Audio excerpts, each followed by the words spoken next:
Visa എടുത്തിട്ട് ജോലി നോക്കാനായിട്ട് ദുബായിലേക്ക് വന്നിട്ടുണ്ട്. Welcome back to my series episode number 10.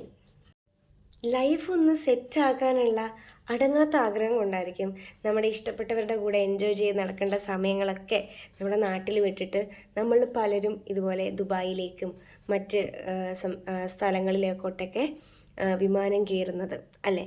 പക്ഷേ ഇവിടെ എത്തിക്കഴിഞ്ഞാലുള്ള റിയാലിറ്റി ഈസ് ഹൊറിബിൾ. നമ്മൾ പണ്ട് സിനിമകളിലും കഥകളിലും ഒന്നും കേട്ടും കണ്ടുമുള്ള ദുബായ് അല്ല, ദുബായിക്ക് മറ്റൊരു ഫേസ് ഉണ്ട്. ജോബ് ഹണ്ടിന് വന്നതിൻ്റെ പിറ്റേ ദിവസം തൊട്ട് എല്ലാ ജോബ് പോർട്ടൽസും നൗകരി, ലിങ്ക്ഡിൻ, ഇൻഡീഡ് പോലുള്ള എല്ലാ ജോബ് പോർട്ടൽസും ഡൗൺലോഡ് ചെയ്യുന്നു, ചറപറ ആപ്ലിക്കേഷൻ അയക്കുന്നു. പിന്നെ പല വഴിക്കും കിട്ടിയിട്ടുള്ള ഓരോ മെയിൽ ഐ ഡീസിലോട്ടും ആപ്ലിക്കേഷൻ അയക്കും. 2-3 ദിവസം വളരെ ക്ഷമയോടെ കാത്തിരിക്കും. ചിലവർക്ക് റെഡിയാവും, ചിലവർക്ക് റെഡിയാവില്ല എന്ന് പറഞ്ഞതുപോലെ ആദ്യത്തെ വെരി നെക്സ്റ്റ് ഡേ തന്നെ ഇൻ്റർവ്യൂ കോൾസ് കിട്ടിയവരുണ്ട്.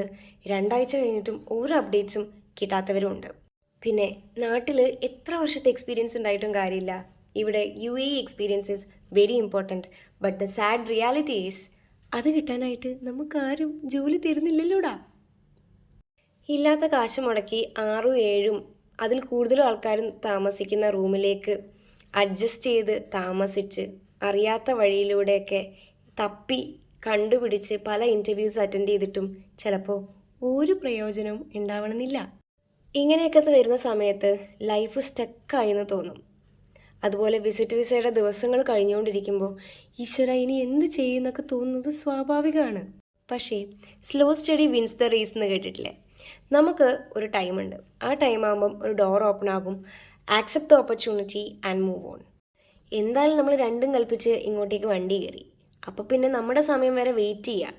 കാരണം എന്താണെന്ന് വെച്ചാൽ ഓവർ തിങ്ക് ചെയ്യാൻ ഒരുപാട് ടൈം കിട്ടുന്ന ഒരു ഇതാണ് ഈ ഒരു ഫേസ് എന്ന് പറയുന്നത്. പക്ഷേ എന്താടാ എനിക്ക് മാത്രം ഇങ്ങനെ എന്നൊക്കെ വിചാരിച്ചിരുന്നു കഴിഞ്ഞാൽ അങ്ങനെ അങ്ങ് ഇരിക്കത്തേ ഉള്ളൂ. Break the comfort zone.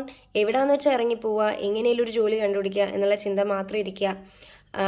ആ ഒരു ടൈം എത്തുന്ന സമയത്ത് നമ്മളിലോട്ട് ആ സാധനം വരും.